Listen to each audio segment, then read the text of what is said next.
sukat. Kyllä on niin tyttöjen vaatetuksia. En tiedä, se oli ostamina se pyöräkopassa. Mikä tämäkö? No mikä tää on, kato? Mikä tää on? Tää on niinku tunika. Tunika. Sitten siihen pannaan ne housut alle. Tää on tämmönen asu. Siinä on tämmönen tunika. Sitten ne housut. Oikein näin. Oikein näin. Eikö se ole mahtavaa? Siinä ei ole naruja, se on vähän semmonen erilainen lahti. Sitten siellä oli sukat ja tiedätkö mikä tää on? Yöppi. Yöppi. No. Ja siellä oli vielä tämmöiset housut. Kato se Riia. Tämmöiset kulitsihousut.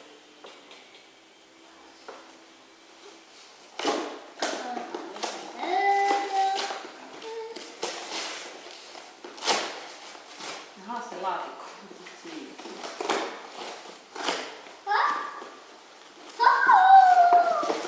Kyllä on tytön värit.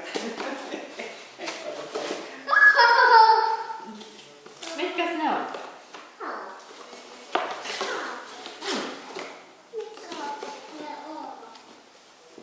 Ne on ne punaiset. Ne on toiset vähän eri väriset onneksi.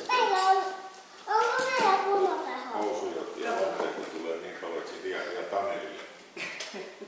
Mutta täällä nyt on varmaan yksi vähän eri kokoinen. Nää on siis ihan niin kuin nyt just menee näin. Ne on 98. Joo. No on semmosia jokapäiväisiä varmaan, eikö niitä aika lailla käytetty tommosia?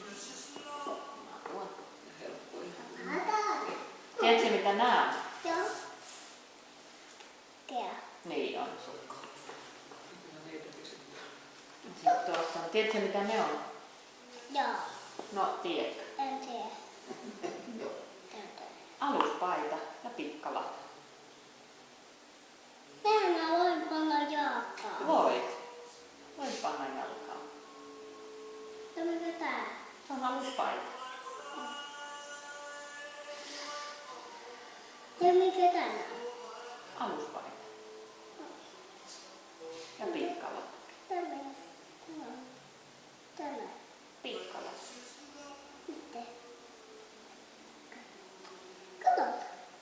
Hänkin voi panna jalkaan. Niin, katos vaan.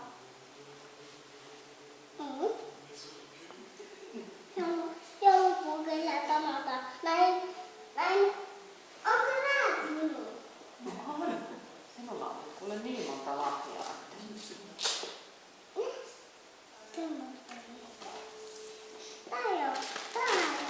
Silloin kun otettiin Vaanilla ei syksynä vaan jotain 35-40 lahjaa per. Ollut. Ei vaan kyllä, nämä oli pieniä. 35-40 pakettia. Se on ihan liikaa. Minä ei ole nähnyt. Mikä siellä on? Välillä. Mikä? Levy. Niin, DVD-levy. Levy. Mutta ei me nyt mennä katsoa. Nyt avaat lahjat, kaikki lahjat. Muumien joulutari. Muumia. Muumien joulutari. Minä voin